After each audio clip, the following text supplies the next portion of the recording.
तो पहला स्टेप आप फिक्सेशन देख चुके हैं, नेक्स्ट स्टेप है डिहाइड्रेशन, देन है clearing, actually clearing is dealcoholization and then impregnation. इन तीनों को अच्छे से समझिए ध्यान में, क्योंकि बाद में कंफ्यूजन हो जाता है कि पहले डिहाइड्रेशन किया था कि पहले क्लियरिंग या पहले इम्प्रेग्नेशन। ठीक है, अब देखते हैं सबसे पहले कि हम क्या करने वाले हैं, डिहाइड्रेशन। सबसे पहला सवाल ये उठता है कि हम डिहाइड्रेशन कर ही क्यों रहे हैं। देखिए इधर देखिए, अभी आपने क्या किया था, सैंपल लिया था, ओके। इस सैंपल को आप चाहते थे कि एज इट इज वैसा ही रहने दें जैसा हमने सैंपल को कलेक्ट किया है, और इसके लिए आपने क्या किया, इसको डाल दिया एक ऐसे जार में जहां पर क्या था, बोलिए, some fixatives, like most common use fixative is 10% formalin. तो ये जैसे वैसे रहा। अब आप क्या कर रहे हैं कि इससे पानी को निकाल रहे हैं, इस सेल टिश्यू के अंदर क्या था, पानी, क्या था, वाटर। आप उसको क्या कर रहे हैं, बाहर निकाल रहे हैं। This step is called dehydration. My question is that why you are removing water from the tissue, what the need of this dehydration in the second step of tissue processing.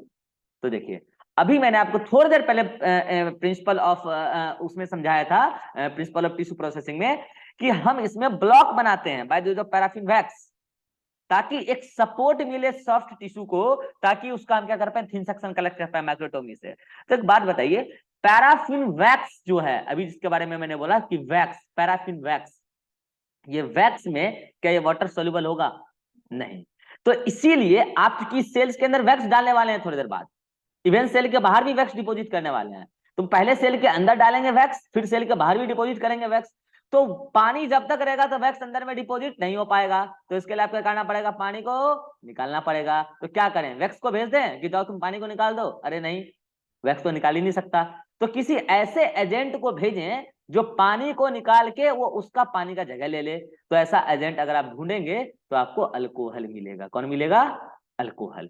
आप अल्कोहल को जैसे अंदर भेजिएगा तो water repel हो जाएगा, वहां से पानी बाहर, अल्कोहल अंदर। तो अल्कोहल अंदर जा जाके पानी का सारा जगह ले लेगा और वाटर निकल जाएगा। तो क्या करें, एक ही बार में 100% अल्कोहल डाल दें, बिल्कुल नहीं, बिल्कुल भी नहीं। अगर आप एक ही बार में सेल को 100% अल्कोहल के अंदर डाल देंगे टिश्यू को, तो एक ही बार में सारा पानी बाहर निकल जाएगा। तो नतीजा क्या होगा, सुनेगा ध्यान से, वहां पूछा जाएगा, जब आप डिहाइड्रेशन करते हैं तो क्या आप सैंपल को एक बार में 100% अल्कोहल में डाल दें, आंसर है नहीं। तो क्यों नहीं, अगर एक ही बार में आप 100% अल्कोहल में डाल देंगे तो सेल का सारा पानी सडन रिमूव हो जाएगा और सेल श्रिंक कर जाएगी, सेल श्रिंक कर जाएगी, सेल का शेप, मॉर्फोलॉजी सब चेंज हो जाएगा, जो आप चाहते भी नहीं थे। इसलिए आप 100% में डालेंगे। पहले क्या क्या, क्या करेंगे कि इस टिश्यू को निकाल के 70% अल्कोहल वाले जार में डालेंगे, थोड़ी देर के लिए छोड़ेंगे, फिर निकालेंगे 80% वाले में डालेंगे, और उसके बाद थोड़ी देर के लिए छोड़ेंगे, फिर निकालेंगे, फिर 90% वाले में डालेंगे, थोड़ी देर के लिए छोड़ेंगे, फिर निकालेंगे, 100% वाले में डालेंगे, थोड़ी देर के लिए छोड़ेंगे। By this way, you are removing water from the cell stepwise. Then there will be no any shock, dehydration shock for the tissue sample, so that the morphology and shape of the cell will be maintained after the completion of dehydration step.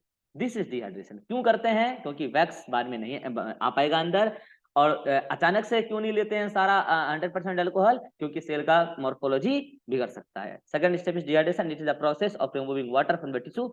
It is important because paraffin is not miscible with water. और grade कैसे लेंगे, lower to hire, 70, 80, 90, 100। आप चाहे तो alcohol के अलावा other agents भी ले सकते हैं for dehydrating agents, like acetone, dioxane, methyl alcohol, ethyl alcohol. अभी मैंने नॉर्मल अल्कोहल बोला था, आप अल्कोहल में मिथाइल और इथाइल दोनों अल्कोहल यूज कर सकते हैं। इसके अलावा आप एसीटोन भी यूज कर सकते हैं और आप डाइऑक्सेन भी यूज कर सकते हैं, ठीक है। लेकिन most commonly use dehydrating agent in tissue processing is alcohol. Third step क्या था, अभी मैंने बोला था थर्ड स्टेप इज क्लियरिंग, और आपको मैं बता देना चाहता हूं कि क्लियरिंग इज एक्चुअली डी अल्कोहलाइजेशन। देखिएगा क्या किया, फिर से मैं बता रहा हूं, ये था टिश्यू सैंपल, ठीक है। टिश्यू सैंपल पहले किसके अंदर था बताइए, आपने कहा डाला था इसको, फिक्सेटिव्स के अंदर। ये फिक्सेटिव्स के अंदर था, 10% फॉर्मेलिन के अंदर। तब तक उसके अंदर पानी था। आपने क्या किया, पहले पानी को निकाला, क्यों, क्योंकि फ्यूचर में आपको वैक्स डालना है अंदर। तो वैक्स इधर साइड में खड़ा होकर मुंह देख रहा है, क्योंकि अंदर अंदर जा ही नहीं सकता है अभी, ठीक है। तो आपने किसको भेजा, पहले अल्कोहल को भेजा, अल्कोहल को भेजा।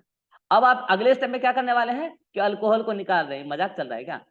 पहले पानी को निकाला, अल्कोहल को भेजा, अब अल्कोहल को भी क्या बोला है, तुम भी बाहर निकल जाओ। तो ये क्या खेल चल रहा है यहाँ पे, मजाक चल रहा है? फिर अल्कोहल को भेजा ही क्यों था? फिर अल्कोहल को भेजा ही क्यों था? जब अल्कोहल को निकालना ही था तो अल्कोहल को भेजा ही क्यों था? इससे पहले आपने क्या किया था? डिहाइड्रेशन। डिहाइड्रेशन में आपने क्या किया था? सेल का एक तरीके से अल्कोहलाइजेशन। नेक्स्ट स्टेप में आप क्या कर रहे हैं? Dealcoholization. My question is that if you have already inserted the alcohol amount inside the tissue sample, then in the next step you are again removing the alcohol. Are you thinking it's a waste of time, wastage of chemicals, alcohols and all things? No, actually alcohol is also not miscible with wax. तो कह रहे हैं कि wax water के साथ भी miscible नहीं था, अल्कोहल के साथ भी नहीं था, तो फिर अल्कोहल को भेजा क्यों? ऐसे किसी के साथ भेजता कि वैक्स उसके साथ मिसिबल हो? हाँ, इस सवाल का जवाब अगले स्टेप में मिलेगा कि वो सब्सटेंस कौन है जिसमें वैक्स डायरेक्ट मिसिबल हो। वैक्स को डायरेक्ट भेजते, मतलब कि उस सब्सटेंस को डायरेक्ट भेजते, तो उसका जवाब अगले स्टेप में मिलेगा। तो अभी पहले अल्कोहल को निकालना सीख लेते हैं। अब बताइए, अल्कोहल को निकालना है, उसके लिए आप क्या करेंगे? इसको ऐसे चीजों के अंदर में रखेंगे जहां से अल्कोहल रिमूव हो जाए और वो पर्टिकुलर सब्सटेंस अंदर आ जाए। तो वो पर्टिकुलर सब्सटेंस उसको बोलते हैं clearing agent. Actually you are clearing the tissue sample from the alcohol.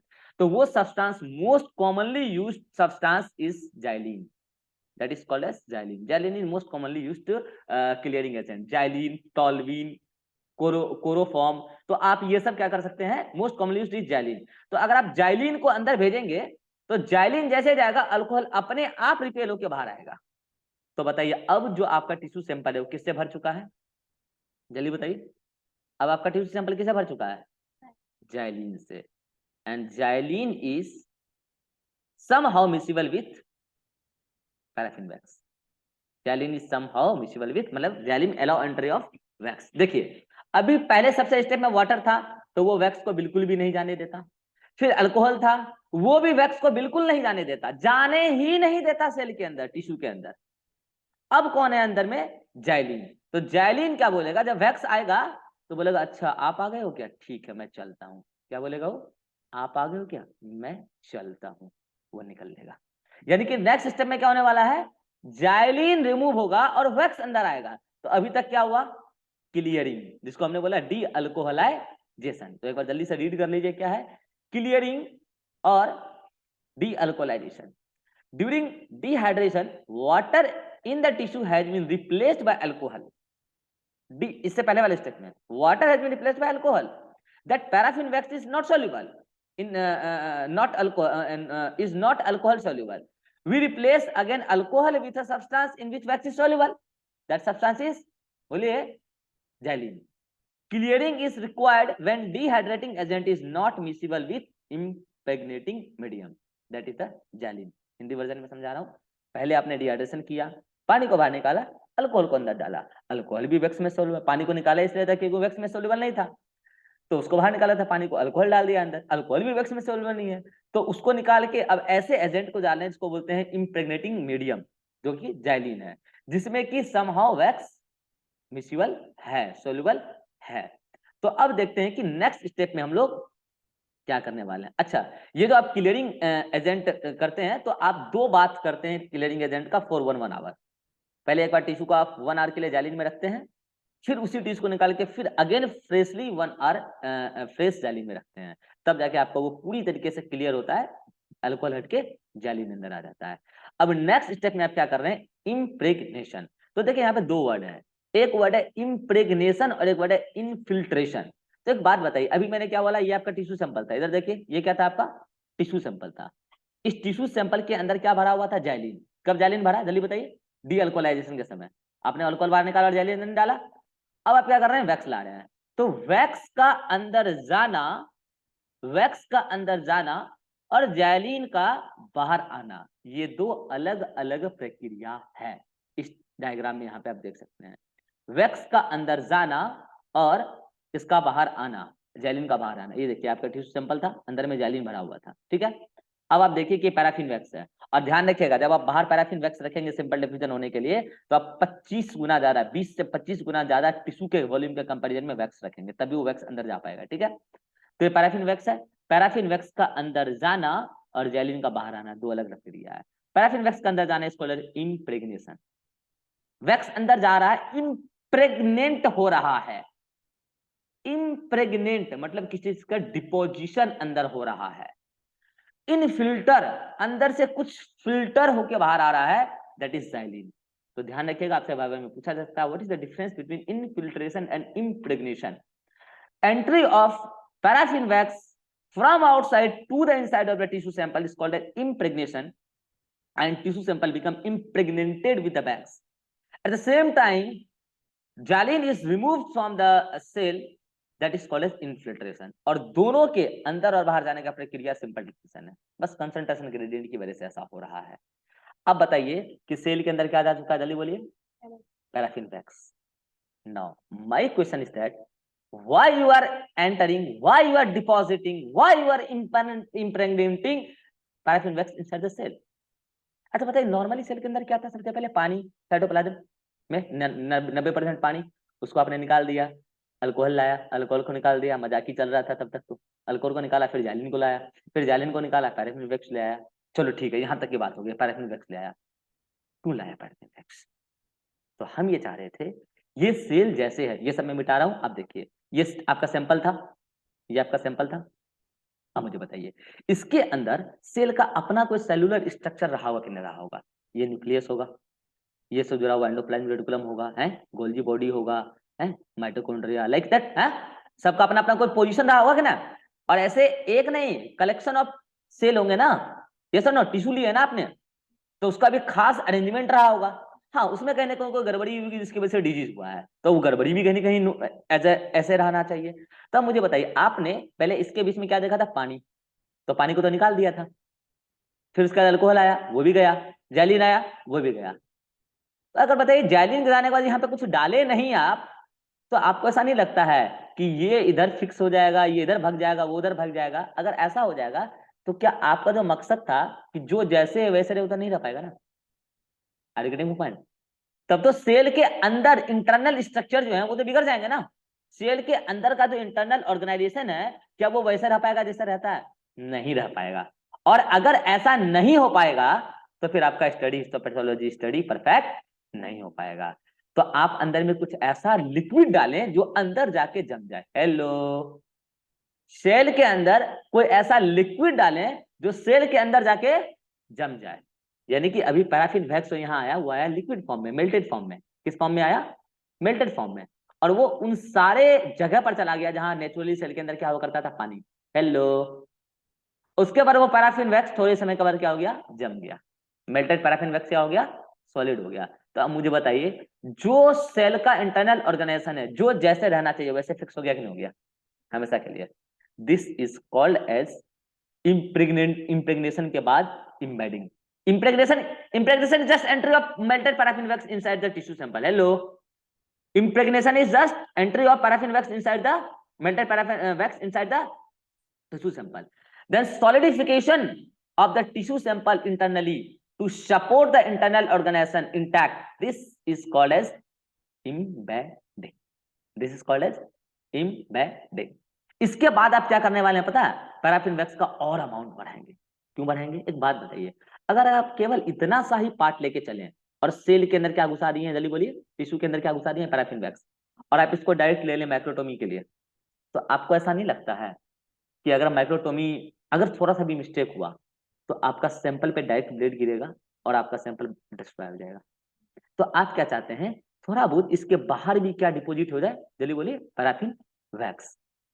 Paraffin wax, अरे इसको ठीक उस प्रकार से सोचिए, जो आप आइसक्रीम खाते हैं चॉकलेट वाला, तो अंदर में होता है वो क्रीम व्हाइट व्हाइट, और उसके बाहर से क्या होता है, blackish blackish chocolate.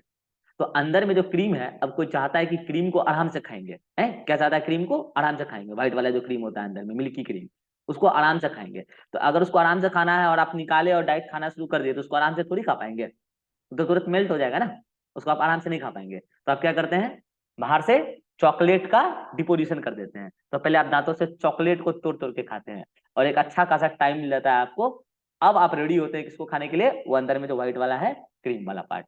Just like here, microtomy में अगर किसी को प्रकार की गड़बड़ी होगी तो पहले इस वाले सेक्शन में होगी, और आपको एक अच्छा खासा टाइम मिल जाएगा सुधरने का। अभी आपके टिश्यू तक ब्लेड नहीं गया है। अगर आप ये वाला पार्ट नहीं रखते तो वो गड़बड़ी आपका डायरेक्ट टिश्यू पे गिरता, हो सकता है कि टिश्यू आपका क्या हो जाता, डिस्ट्रॉय हो जाता।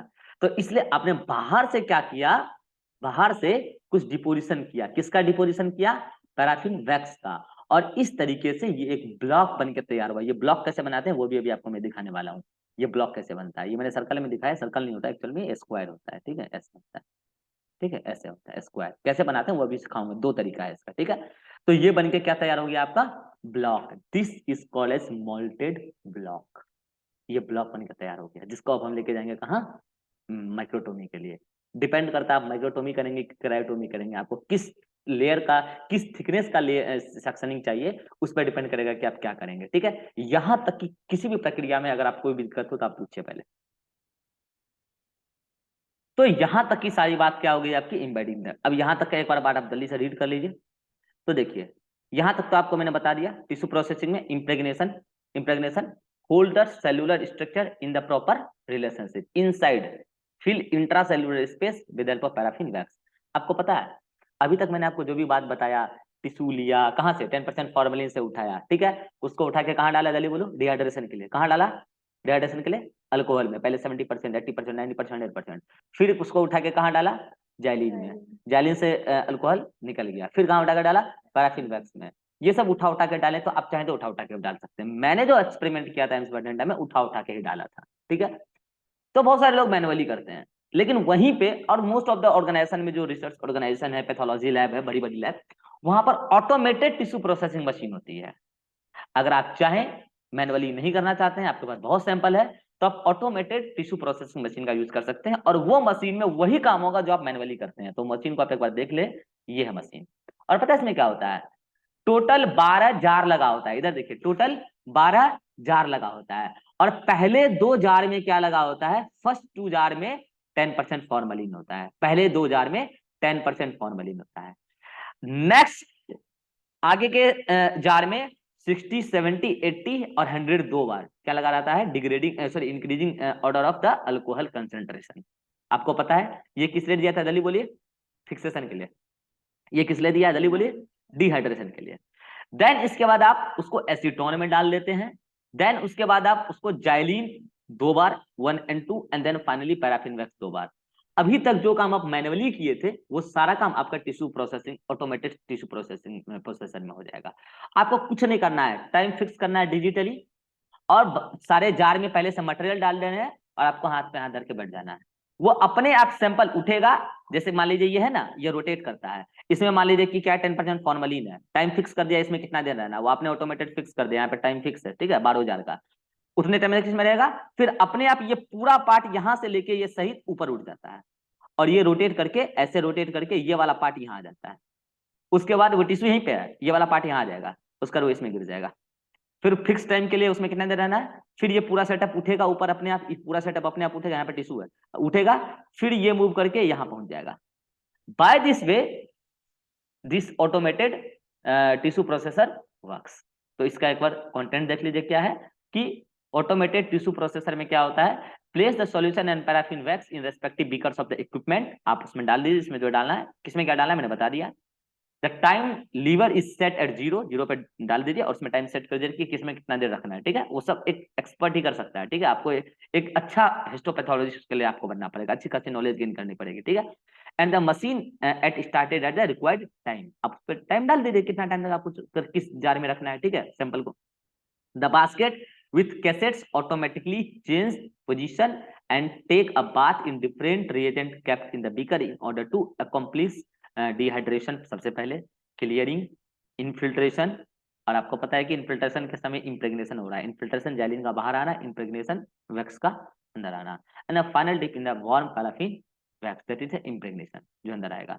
देन जो कैसेट्स होते हैं जिसके अंदर टिश्यू रखे थे, उसको आप नेक्स्ट डे मॉर्निंग में खोल लीजिए, किसके लिए, एम्बेडिंग के लिए। अब आप एम्बेडिंग अपने हाथों से कर लीजिए, बार बार और वैक्स डिपॉजिट कर लीजिए, ठीक है। तो this is the automated tissue processor, ठीक है। अब आप देख लीजिए एम्बेडिंग का पर थ्योरी देख लीजिए। एम्बेडिंग इसी को बोलते हैं ब्लॉकिंग या casting, these are same things, embedding, blocking और ब्लॉक बनाए ना आप, hold the cellular structure, cellular structure को होल्ड कर रहा है, नो डाउट। बट बताइए आप इम्प्रेग्नेशन में क्या देखे थे, इम्प्रेग्नेशन में आप अंदर से सपोर्ट दिए थे, टिश्यू मतलब कि पैराफिन वैक्स अंदर गया और अंदर जाके जम गया, दैट इज इम्प्रेग्नेशन।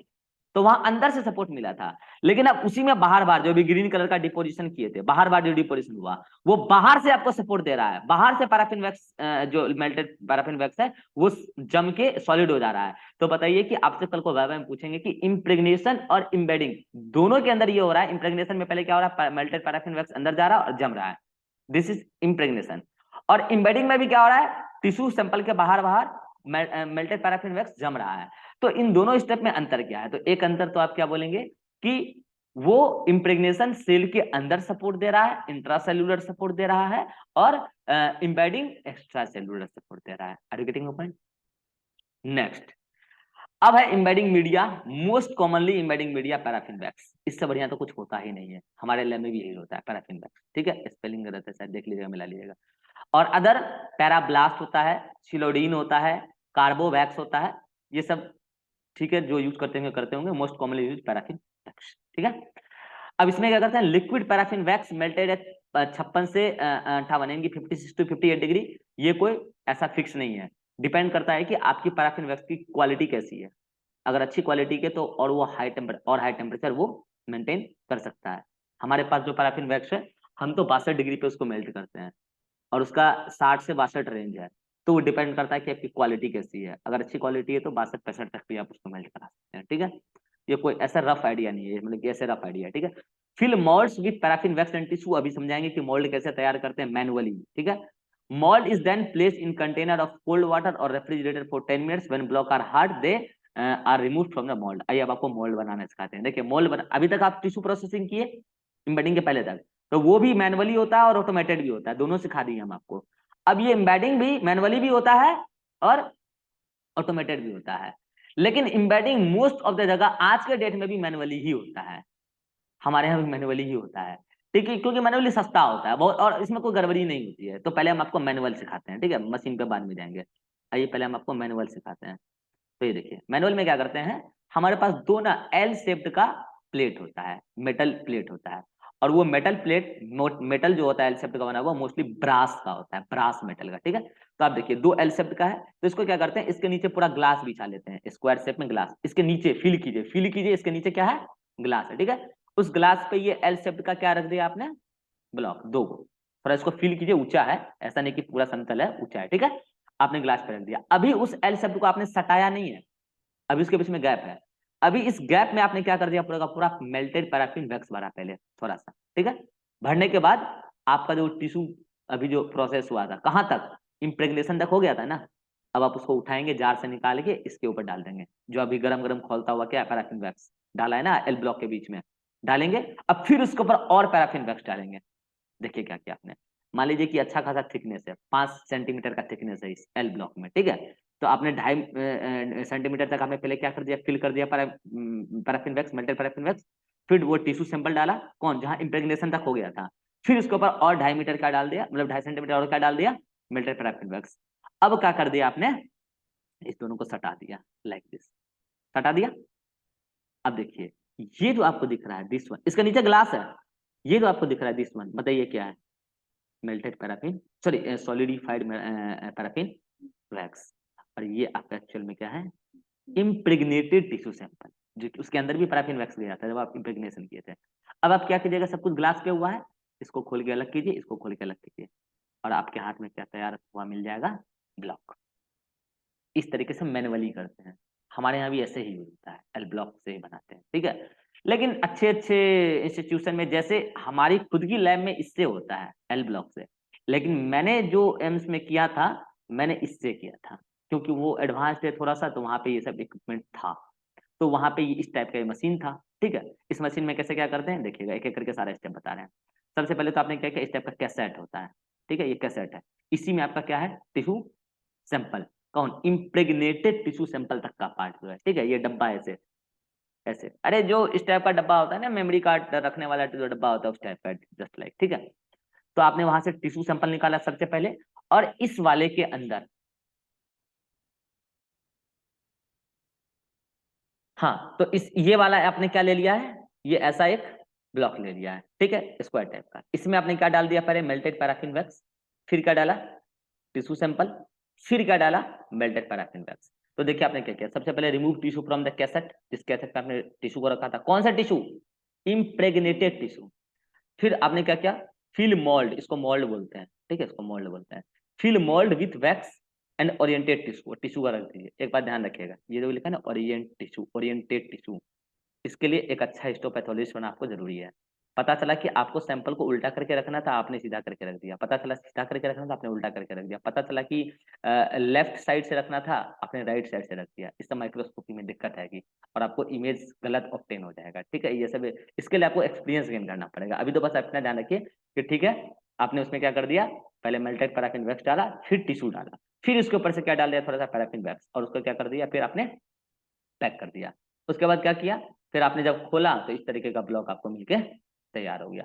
होता चीजें वही है, बस वहां पे वो सारा काम ऑटोमेटेड मशीन के अंदर हुआ, ठीक है, और यहाँ पे ये सारा काम क्या हुआ, मैनुअली आपने किया। अब मुझे बताइए, ये जो आपको दिख रहा है ये टिश्यू बीच में है, ओके, नो डाउट ये टिश्यू बीच में है, और चारों ओर से क्या है बताइए, क्या है, पैराफिन वैक्स। लेकिन बताइए कि आपको ये जो पैराफिन वैक्स इस तरीके से प्योर एकदम दिख रहा है स्क्वायर शेप में, क्या ये एकदम परफेक्ट स्क्वायर शेप में जो है, ये पैराफिन वैक्स तो परफेक्ट स्क्वायर शेप में है, लेकिन टिश्यू जैसे है, टिश्यू के चारों ओर जो पैराफिन वैक्स है, क्या वो स्क्वायर शेप में है, नहीं है, अरे नहीं है ना। अब मुझे एक बात बताइए, जब आप टिश्यू से, टिश्यू थोड़े ना परफेक्टली सर्कुलर होगा, परफेक्टली स्क्वायर होगा, ट्रायंगुलर होगा, वो तो जैसे है वैसे रहेगा। तो अब आप क्या करेंगे, आपको टिश्यू सैंपल कलेक्ट करना है, ठीक है। अब आप बोलेंगे सर मान लीजिए कि हमको टेस्टिस का सैंपल में सेमिनिफेरस ट्यूब्यूल चाहिए, और सेमिनिफेरस ट्यूब्यूल में जो ट्यूब्यूल है उसके चारों ओर तो कई सारे सेल होते हैं मान लिया जाए, तो हम वहां तक कैसे पहुंचेंगे। मान लीजिए कि आपने टेस्टिस ले आया, अब हमको उसमें सेमिनिफेरस ट्यूब्यूल चाहिए, एपिडिडाइमिस चाहिए, तो वो सब कैसे ऑब्टेन करेंगे, इसके लिए आता है एटलस। अब ये सब थोड़ा हाईफाई चीजें हो जाएगी, जब आप रिसर्च करेंगे तो आपको पता चलेगा अपने फील्ड में, अपने रिस्पेक्टिव फील्ड में एटलस चाहिए होता है। और उस एटलस को समझने के लिए आपको पहले से जिस पर्टिकुलर फील्ड में आप काम कर रहे हैं उसका वास्ट नॉलेज होना चाहिए, एनाटॉमी की। आप रिप्रोडक्टिव एंडोक्राइनोलॉजिस्ट हैं तो आपको टेस्टिस के एक एक चीजों का अंदाजा होना चाहिए, जस्ट लाइक दैट। अगर आपका घर है, अगर मैं लाइट ऑफ कर दूं और आपको बोलूं घर के अंदर घुस जाओ और किचन से रोटी निकाल के ले आओ, लाइट ऑफ है पूरे घर का, क्या आप निकाल के ले आएंगे, सर ले आएंगे, क्यों, क्योंकि वो आपका घर है, लाइट बंद है, आपको दरवाजे के पास मैंने छोड़ा, आपको आइडिया है 2 कमरा आगे जाएंगे, लेफ्ट लेंगे, लेफ्ट लेने के बाद थोड़ा आगे बढ़ के राइट लेंगे, देन थोड़ा सा आगे बढ़ेंगे, सीढ़ी आएगा, सीढ़ी से ऊपर चढ़ेंगे, फर्स्ट फ्लोर आएगा, फर्स्ट फ्लोर के सीढ़ी के बगल में एक किचन है, वहां पे स्लैब पे रोटी का पॉट रखा होगा, खोलेंगे रोटी मिलेगा, फिर उसी रास्ते से नीचे आ जाएंगे, बंद लाइट में भी आप रोटी लेके आ जाएंगे। और इस तरीके से एटलस से प्रैक्टिकली लोकेशन को पता लगाना एक एक्सपर्ट ही कर पाएगा जो उस फील्ड का होगा, ठीक है। तो आप इस चीज में ना घुसें कि हमको उस पर्टिकुलर टिश्यू सैंपल से, पर्टिकुलर साइट से ही हमको सैंपल कैसे मिलेगा, तो वो एटलस से कोरिलेट करके मिलता है। आप इतना समझ लें कि अब इसका हम क्या करने जा रहे हैं, माइक्रोटोमी या क्रायोटोमी, इट डिपेंड्स कि आपको कितना थिन सेक्शन चाहिए, ठीक है। तो आप करने जा रहे हैं क्या, सबसे पहले करेंगे ट्रिमिंग ऑफ ब्लॉक, ठीक है। ट्रिमिंग क्यों करते हैं, आउटसाइड जो एक्स्ट्रा वैक्स डिपॉजिट हुआ है पहले आप उसको हटाते हैं, ठीक है।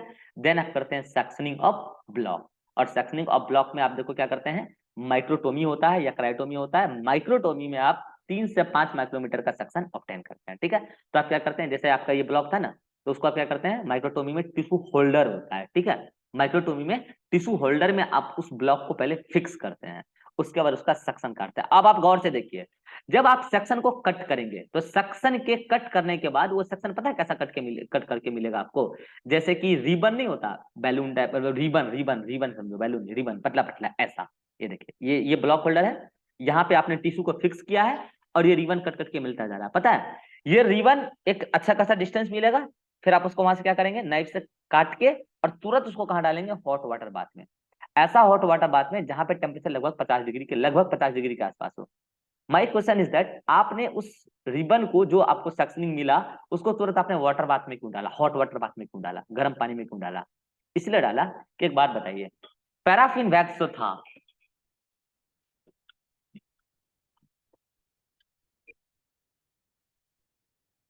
पैराफिन वैक्स जो था ये पैराफिन वैक्स में जब आप मेल्टेड पैराफिन वैक्स डाले तो क्या ये चांस थी कि उसके अंदर कुछ एयर बबल रह जाए?